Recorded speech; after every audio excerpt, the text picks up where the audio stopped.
Welcome into the Thunder Basketball Universe presented by COOP Ale Works. We are recording this on Tuesday, October 10th, which means the Thunder has already played their very first ever preseason game for this year. And that was so much fun to be inside of Paycom Center. The Thunder took on the San Antonio Spurs last night.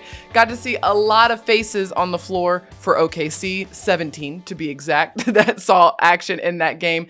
And of course, Victor Wembanyama coming to Oklahoma City along with the San Antonio Spurs. It was a really exciting night inside of Paycom Center, and the Paycom Center crowds certainly showed up. Yeah, it was no longer hypothetical basketball. Right. We actually got to be in the building watching this team play.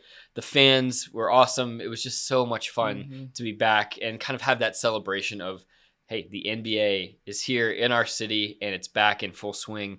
Obviously, a few more tune-ups to go before these games count in the standings, but last night was so much fun. And it was so cool to just see this team put it out there. They were playing hard, really hard. Preseason basketball has been maligned over the years, but I think the Thunder has done a really nice job of reframing what preseason basketball is, at least within these walls and how they approach these games, because that was a very, very competitive matchup, really, for all 48 minutes. There were times where it waxed and waned in terms of effectiveness and beauty, but every single minute was really hardly contested. It's very true. And with every preseason game, you do have to take it with a grain of salt. Yeah. You can't extrapolate too much out of it, but there were some really, really quality moments from that game that we're going to dive into in today's podcast. And then stick around, because the next opportunity that you're going to be able to see the Thunder play is going to be north of the border in Montreal. And I don't know if you know, but we have a guy on our roster. You may have heard. You may have heard a guy on our roster whose hometown is Montreal, Lu Dort. We got a chance to sit down with him as well. So be sure to stick around for that interview later in the podcast. But we're going to kick things off. We heard some really great quotes yesterday. We're going to start off with a little fun segment we like to call You Can Shai That Again. Yeah, we're bringing it back. We're bringing it back. Yeah. It is making a resurgence. So basically, Nick and I will both say a quote, and each of us has to guess where that or who said that quote. Okay. So the quote is mine. Your quote, yeah. There's actually two quotes. Okay. One, this player said, "Shout out Oklahoma," which I thought was very nice. And then the second quote I thought really more encapsulated like where this team is right now. And he said, "The excitement to show what we've been working on is there, and even though that there's that excitement, there's no rush. We still have a lot of stuff that we have to work on and get better at, but we're excited to take on those challenges head on." Nick, you have to make these more difficult, man, because the first one gave it all away. Yeah. He said it on the walk-off interview that was on Valley Sports Oklahoma.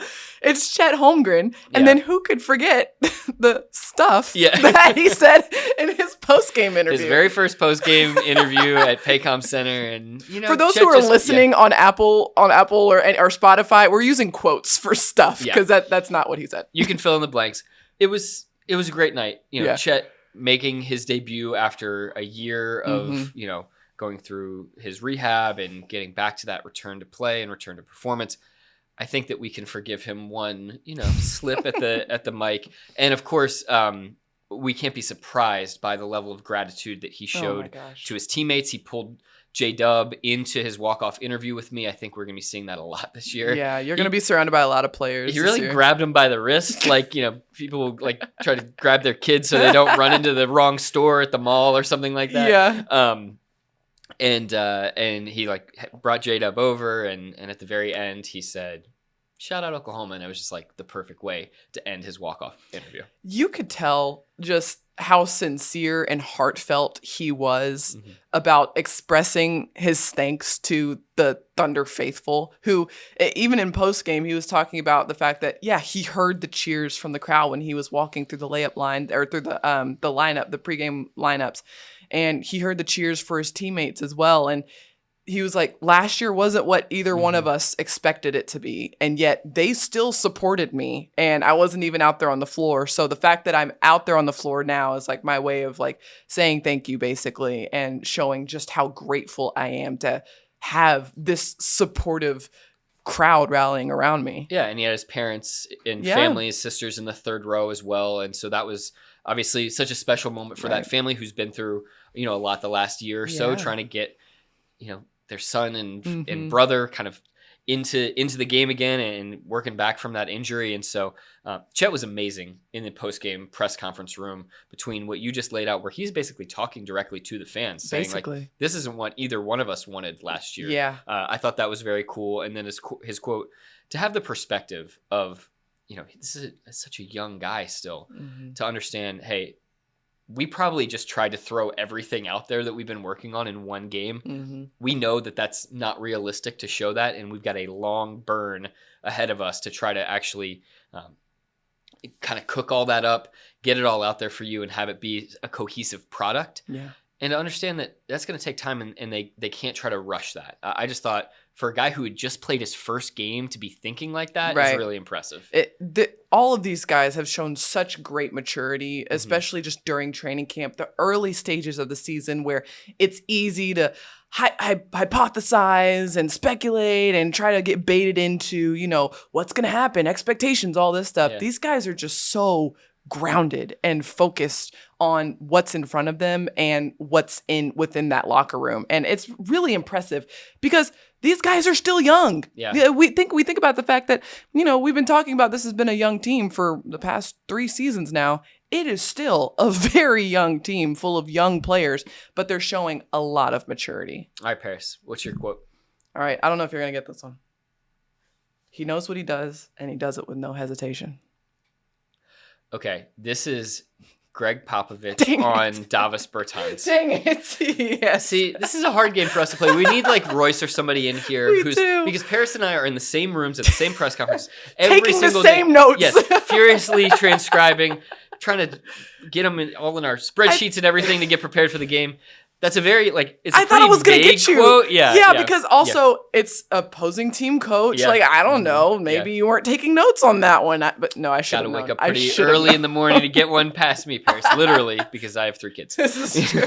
This is true. But yes, you're right. It was Greg Popovich talking about Davis Bertans. And of course, Davis started his career in San Antonio. And so obviously, Greg Popovich knows about Davis Bertans.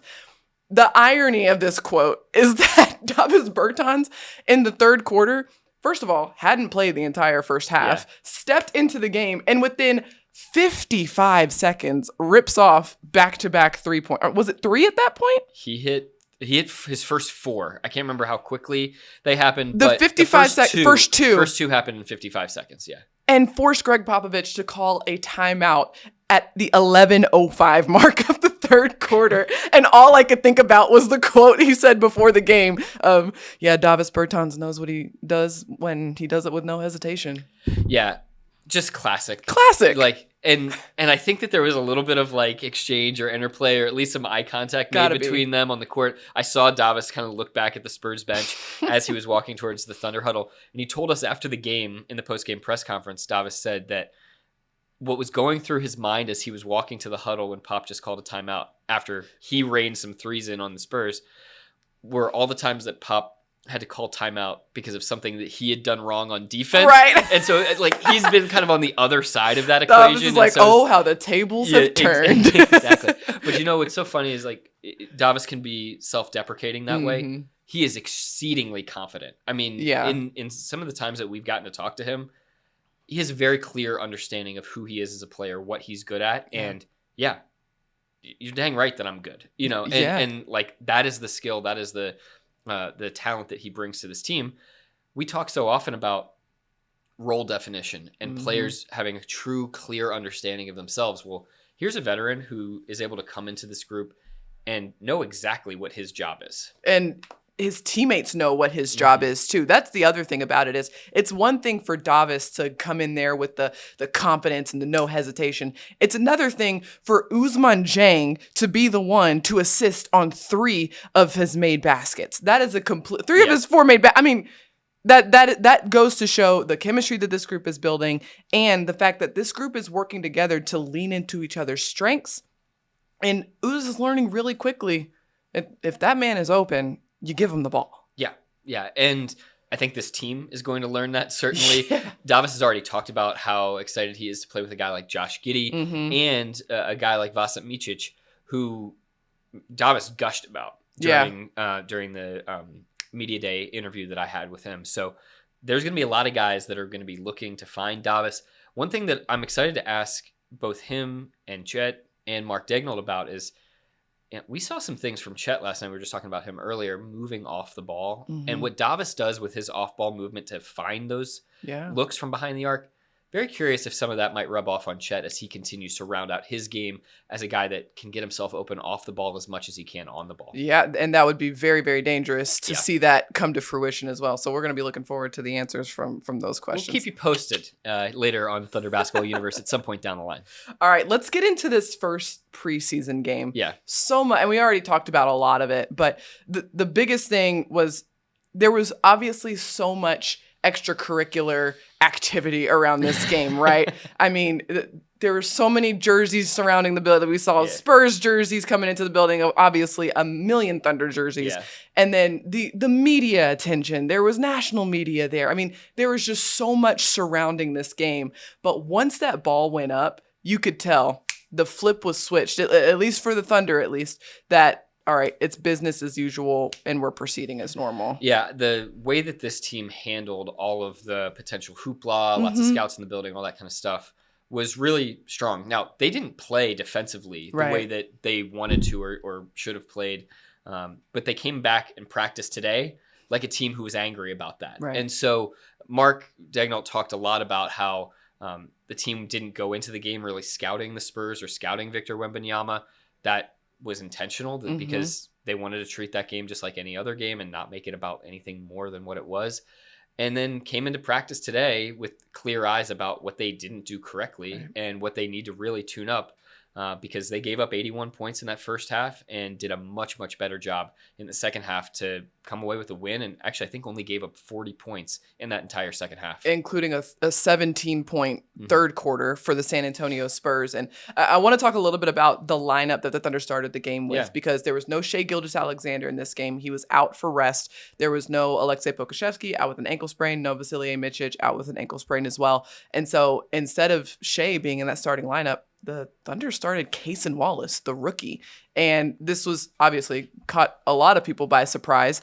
But Mark explained before the game that Cason did a really good job throughout that first week of training camp with his approach, but more importantly, his competitiveness. And we've heard from Kenrich, we've heard from Shai, Lu about Cason, and just his demeanor is that of a person who has been in the league for 10 years already.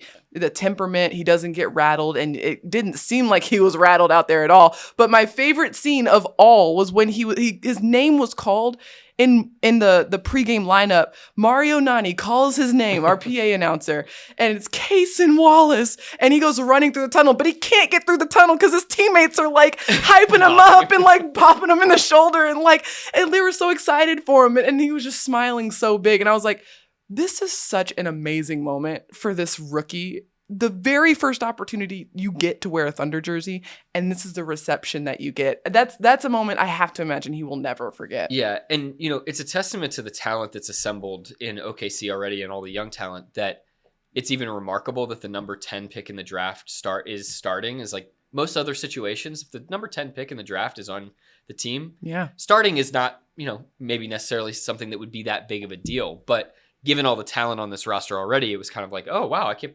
that's a cool thing. It took Cason a little bit to find his footing in this game, but it really felt like he did so on the defensive end of the floor. He had 3 steals in the game, and in a second quarter sequence is when things really started to turn for him and also started to turn for the team. Yeah. And so there was a really nice sequence where he made a steal on the wing, had a coast-to-coast finish with a dunk. He then got the ball on offense and had a nice extra pass up the wing to Isaiah Joe. I thought that was really nice feel from Cason to, have gone quite a bit of the game without really getting much going for himself offensively, really being into the game. He passed up a good shot and got a great shot for a teammate. Really good Thunder fundamentals there and sort of that humility that Mark was talking about that he's approached this opportunity with. And then he got another steal and fed Lu Dort for a score in transition. That was his third steal. And kind of that second quarter flurry is what helped the Thunder get back in this game. I am going to be very interested to see as the season progresses, that backcourt duo of Lu and Cason. obviously early on, the defense wasn't where it needed to be in that first half and all that thing. There's still things that need to be worked out, but they were able to switch on some actions, and as an offensive player, if I get a screen and I think I got an advantage because Lu Dort is off me, but now I've got Cason Wallace on me, it's just a 1-2 punch that I think could be very, very dangerous going throughout the course of a season. And the Thunder has always prioritized complementary players, but also like roster versatility and flexibility. So there might be some situations where you need those two guys playing with each other. Yeah. There might be some situations where you need to be able to platoon them. Yeah, stagger them. And stagger those guys. The fact is, Mark Daigneault's got so many different options at his disposal, let alone J-Dub, who put on Victor Wembanyama last night. Right. In I think going into the game, everybody was expecting this Chet Holmgren versus Victor Wembanyama. Well, neither of them guarded each other last night, which I thought was pretty fascinating. Let's talk about that for a minute, because very few times did I ever see Chet versus Victor mano a mano. That really wasn't ever the case. Besides the headbutt. And the jump ball. That was it. Yeah. And then it was J-Dub. There was Kenrich got a few possessions, I believe, as well. And I just thought that was spoke a lot about what the Thunder sees in J-Dub. We saw this a lot last season where J-Dub was picking up a variety of players, right? He was picking up the small, quick, versatile guards who are going to try to get downhill. He's picking up these bigger wings that are typically like, Paul George type players. And it's really interesting to see how J-Dub is able to just kind of like shapeshift defensively to what is necessary in that game. Yeah, and he's bulked up quite a bit, and that certainly helped him in that matchup. I should also clarify the headbutt. That was a joke. There was one play where Victor drove really hard, and his head kind of clipped Chet in the chin. After the game, Chet jokingly posted about how the headbutt was like a really good move, and he might try that out sometime. So anyway, it wasn't a real headbutt. No, no malicious behavior happening. But to your point about J-Dub, I mean, the fact that the Thunder feels confident to throw him into these matchups, guarded LeBron James last year. He's guarded so many elite players. That is such a pivotal point of like how this team is going to be able to shape and match up and guard other teams. And if J-Dub can be a Swiss Army knife in that regard, well, when you have to play against Phoenix, when you have to play against the Clippers, when you have to play against these teams that have wings upon wings upon wings, the Lakers with Davis and LeBron, having a guy like J-Dub who you can feel confident being out there for 35 minutes and handling those matchups is really, really important. And he's improved his game individually enough to continue to take on those different challenges. Yeah. And throughout the season, I'll be really interested to see how that unfolds and what other assignments he gets this year. Let's go into the second half. Okay. Because this was obviously when the Thunder was really starting to turn the tides of this game. We weren't paying a ton of attention to the score throughout this game. I mean, it is preseason after all, but the Thunder were down by as many as 19 points in this one. So for a preseason game, this one had a little bit of everything that you would want if you're a head coach. If I'm Mark Daigneault, I'm like, cool. All right. We had to bounce back and course correct at halftime. We were down by 19 points. We had to rally back. And then down the stretch, we had to hold on to a 1-point lead with only 3 seconds left. Those are the sort of situations that you can't simulate in practice. Yeah, absolutely. Two just specific items based off of what you just said. They were able to get the defense back on track. They were able to get the points in the paint battle back to about even. Sometimes those two things in an NBA game, if they've gotten going the wrong direction in the first 18 minutes of a game, you've almost got no chance of getting those things back on track. That can be very, very difficult to get a hold of. The fact that the Thunder was able to do that last night was very impressive. And then to your point, having those crunch time minutes, especially for guys like Jack White, Olivier Sarr, Lindy Waters, Ousmane Dieng, who, if he is going to continue to develop the way that we seem to be seeing here over the last maybe 6 to 8 months of his career, he could be in some of these situations for sure as one of those really important wing pieces for this team. And so to get some of those crunch time opportunities and then to come away victorious and feeling good about it, that's really, really cool. I loved watching the Thunder bench. I was right there waiting for that walk-off interview. The whole bench up on their feet, cheering. And it's really cool inside Paycom Center to watch a game end on a defensive stop. Mm-hmm. There's just something about this crowd that really appreciates when a game ends that way. And certainly the Thunder bench was involved in that as well. The defense was, there were so many different plays in the second half. Kenrich Williams had a lot of feisty defensive possessions as well. This was his first action in a long time for the Thunder. You have to remember, since February. Exactly. He missed a lot of time last year due to injury, and so seeing him back out on the floor, sporting a headband now. By the way, he said he's gonna keep trying out these headbands. He thinks they're here to stay. So be on the lookout for that. But seeing him back out on the floor, the defensive energy from him, but then the blocks down the stretch. I mean, I was not expecting Jack White to absolutely volleyball spike someone's shot back into the front row of Paycom Center. That was not on my bingo card going into this game. Well, Mark today said Jack White is a very good team-oriented player, just energy player, hustle player. He's got great athleticism, and to be able to kind of fit that hybrid 3-4, just guy that can be a bit of a ball mover. Maybe he can play some small ball 5 for you as well. Pretty fascinating player that the Thunder has, and will certainly give a good look at here during training camp. And then you have to appreciate the Frenchmen, Ousmane Dieng and Olivier Sarr, both swatting the same shot. Do you remember this possession? I do, yeah. It was...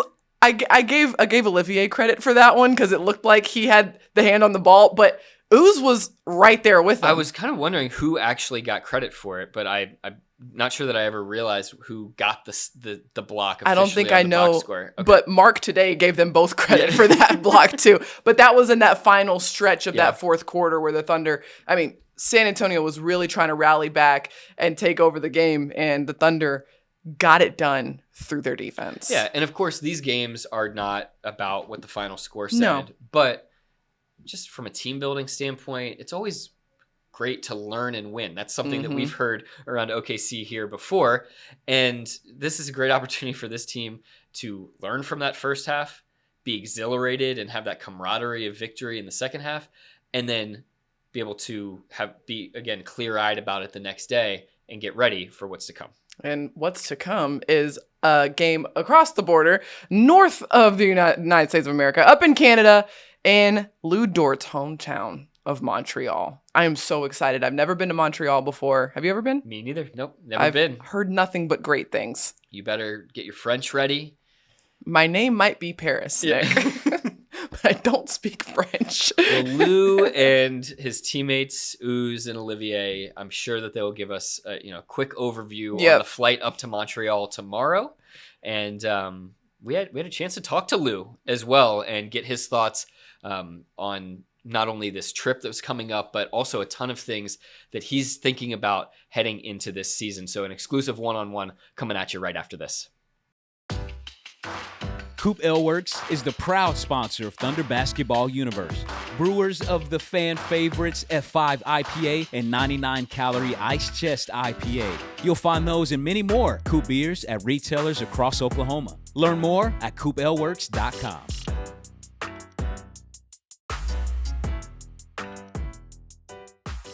We got lockdown Lu Dort here with us on the podcast. Lou, always great to have you. Really appreciate your time. Thanks for having me. Of course. And it's been so cool to just see your success and continued growth.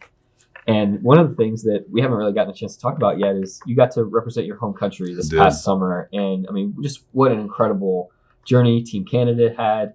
You were out in Asia, all over the place there. Just tell me about that experience. It was a great experience. It was nice to, to go to all those countries. And And it was fun to just kind of see a different style of basketball and experience that. So, and also just the team that we had and then the goals that we had set before going to this adventure. So it was great to spend some time with those guys, and it was good to get the bronze medal. Did you ever imagine that you would be in that position to be representing your country that way? Thinking back to your childhood, to your teenage years, even. Yeah, growing up, I didn't. Growing up, I was a soccer player anyway, so I didn't even expect to be there. But at the same time, I embraced and enjoyed all that. It was great be part of history, bringing a medal in so long and also qualifying for the Olympics. So it's some of the goals we all had set before going over there. So it was great. What did that mean to your family? I know you and your mom are so close, and what kind of feedback did you get? It meant a lot. I mean, just the city of Montreal in general, just me being the only one from there, from Quebec, on the team, and such, like, there's a lot of people there that follow the world stuff, the Olympics and all that, and basketball has been out of the conversation in so long. So, like, it was great for them to hear that back and to give me those kind of words. It was huge. Let's stick with Montreal. Let's say that we're going back home. Let's say you're just being so nice to me. You're inviting me to your house for dinner. What's your mom cooking for us? Ooh, so people from the islands, from Haiti. Yeah. So my mom is definitely gonna cook some Haitian food for you. Most definitely. It'll What's be on the some plate? Rice, be some type of some beef. It's gonna be spicy. I hope you like spice, but like it's gonna be really spicy. Yeah. But some plantains and all that, and yeah, you'll love it. Yeah. That's awesome. I'm looking forward to it. What else would we? If you take me to Montreal, what else would we do? What were some things to see or some places to go? I mean, I would probably take you to Old Port. It's kind of an old area in Montreal that they keep just for the history and how the city developed. But there's so much great stuff to see, good coffee shop, restaurants, and all that. So that would probably be one of the downtown that I will take you. Yeah. You have such a great connection to the city, and obviously you give back there as well. What has it meant to you to be able to provide to those? You've talked about your upbringing and the fact that you had to work for every single thing that you got. The fact that you have a chance to lighten the load for some kids or to bring a spark of optimism, joy. What has that meant to you? It means a lot. I mean, like I had told you growing up, I didn't really got to experience all that. So the fact that I'm in a position where I can give back and kind of give the light to the kids and just interact with them. They're not really used to see me in person. They see me on TV. So it's great to have some kind of, to joke around and have some type of conversation with them. And also just to, like I said, bring a light and to show them that, they have a chance to make it to whatever they want to do in their life. Well, you're helping generate some more homegrown talent for Montreal. And I think about that phrase with this Thunder team too. I mean, this is all a homegrown project. You've been here since 2019 in that run. And, what does it feel to have building all of this together? You obviously still have a long way to go to where you want to get to, but you're not looking externally. You're looking internally to build and continue. Yeah, it's been great and enjoyable too. I mean, it's just to be in a big stage and to play in the best league in the world is huge. But also having those group of guys and the teams that I had since I've been here, and now just going to war with those guys that we have now. I can't wait to do that. It's going to be our process. It's going to be a season with a lot of ups and downs, but we have our goals and. We got the right group of guys for that. You really own such a huge responsibility to being a catalyst for this team, setting that tone of intensity, of physicality. How much pride do you take in that? And what are some of the things you do to get ready to actually be that for this team? Being defensively a massive defensive guy, and then just bringing a lot of energy and playing hard. Like that's something I always brought to the game, and that's how I made my name in this league, and that's how I can really help my team, win games. So. This is just my mindset going to every game. I know I'm a great defender. I know I can do a lot to help the team. So, going to games, I'm always ready for a challenge. When I envision you getting ready for a game, I just feel like you're putting a helmet on and like armor and what does it feel like to you when you're getting ready for a game? I'm always ready to go to war. I mean, it's a blessing to be able to wear that jersey and to play for this organization and in this league in general. So, every time I step on the court, it's go time and it's a fight. And then after that, I can release that beast or whatever. And then, but during the game, I just gotta, I'm in my head and in my competitive mindset. How about the build up to game day? Are there things, do you have a set game day routine that I got to get to every single day? Yeah. I got my own routine where, I get up, go to shoot around, and then, come back to the house, get some rest, take a nap, and then, I just make my way to the game, listen to a little bit of music, get ready, get my body ready for the game, and then as soon as I step on the court, it's it's all the outside noise, anything are out of my head. I'm just focused on the game. What music do you listen to? One song, or does it vary up? It varies up. I'm a big Afro beats guy. I like the kind of the African music. So that's that type of music actually gets me going. That's cool. Yeah, that's awesome. Yeah. You obviously have built your reputation on hustle, and I just was curious. Do you have a favorite hustle play of your career to this point? Well, my very first one, that would always stick with me, was that game against Minnesota, where I think it was my first actual game with the Thunder, where I got the chance to play, and I was in the game towards the fourth quarter, and we needed a stop or still, and they had an out of bounds plays, and I think they fumbled the ball, and the ball was it was a loose ball, and I dove on the floor, and then I think we called a timeout, and that was probably it's still my favorite one in my career. Yeah. I was really hoping that you were going to say that. That's the one that I had in my mind. Of course, we've seen some other great ones. The one against Philly with Korkmaz, where you're just hounding him all over the floor. But that very first one was it was so poetic. Yeah. This is Lu Dort right here. Gets thrown into the game completely cold, dives on the floor for a loose ball, grabs it in the fourth quarter. And you might remember this. That set up a heave down court, a buzzer Steven Adams, throw that to Dennis Schroeder. Dennis, finished that. I remember that, and then went overtime. We won the game. What a memory! But that really, I mean, did a moment like that? You knew that you were a hustle player. You knew you were a defensive player. But to actually have that happen the first time you hit the court, do you think that altered your career in some way? That set a tone for you as much as the rest of the team. Yeah, definitely. Just especially for me, like just the team and the staff knowing what I'm capable of, but like the fans and the world not really, because I haven't played that much. So that was like a tone setter for me, and then that kind of established me in that team, and also like, it just gave me so much more confidence that I've been doing this all my life, and I know I can do this in this league too. And then that kind of really set the tone. That was the start for me. Your gifts and your hustle were on display early, but your understanding of the nuances of the game have really made so many strides over the course of the season. And just one big piece of evidence of that is all of those offensive fouls that you're drawing night after night.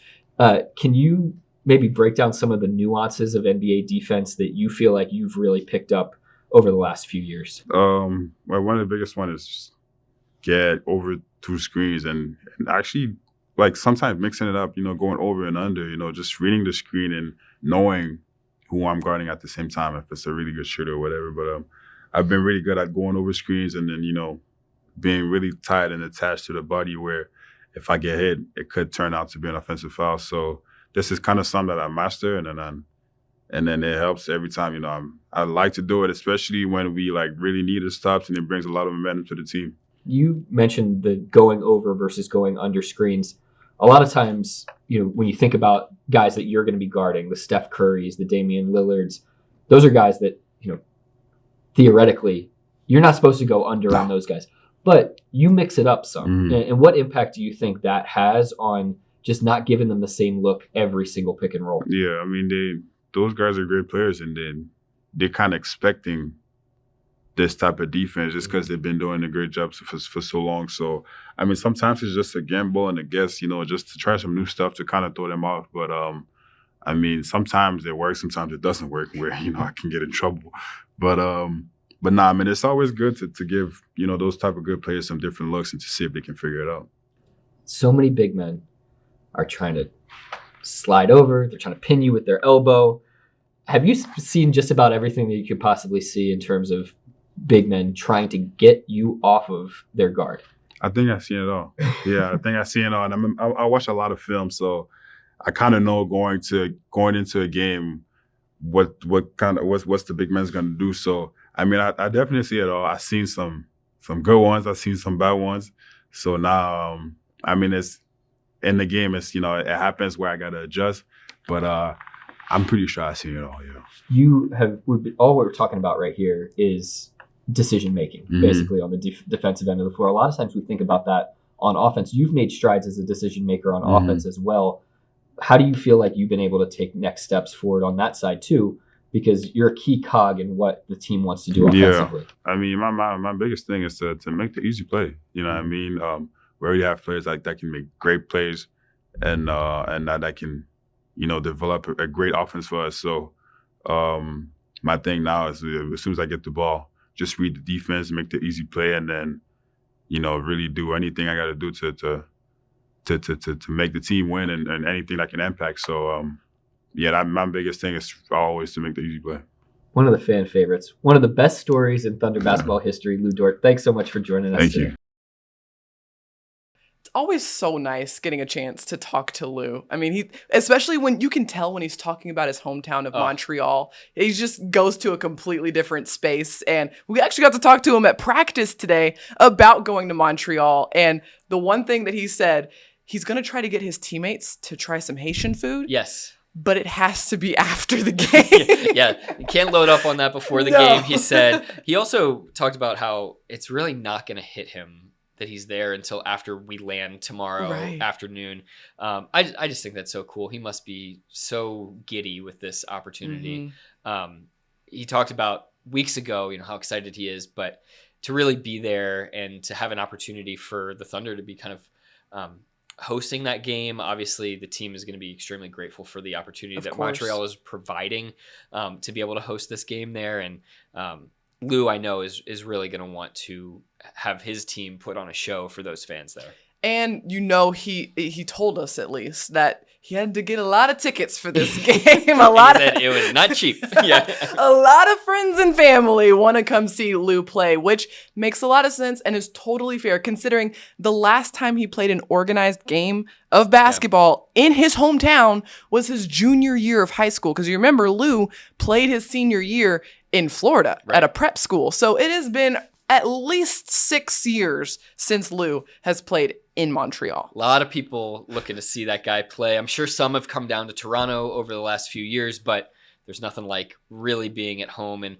in an arena that he probably drove past or, went past many times growing up. So I'm sure whether it's emotional or not, it'll definitely, be poignant to some degree for him to be in that arena. I think of it the same way as him getting to represent his national team. Yeah. When I asked him, what would you have been thinking as a kid that to find out that you would represent your national team, and just blown away, I think, by the sort of meteoric rise that he's had as a basketball player over his career. Just the journey that he's taken. It started in Montreal Nord, yeah, and then it went all the way to Florida, to Arizona, to the OKC Blue, and now back to Montreal. Yeah. Oh my gosh, what a full circle moment for Lu Dort. Me and Nick will both be in Montreal, so we will have all the intel from that game, from that experience, from that trip on the Thunder Basketball Universe. And be sure to go to OKCThunder.com and at OKC Thunder on all social channels just to get the insight for what's happening in Montreal. We are so excited about it. All right, let's get into what's on tap. The team plays against Detroit in Montreal. That game is going to be on Thursday, so be sure to tune in Thursday, October 12th. And then from there, the team heads to Charlotte for their third preseason game to take on the Hornets. That is going to be on the 15th on Sunday. So you got an action-packed week ahead of you. But until then, thank you so much for watching and tuning in. Be sure to like, rate, and subscribe wherever you get your podcast. Thank you so much to Lu Dort and to our producer, Matt Bishop. And until next time, Thunder up, and catch you later.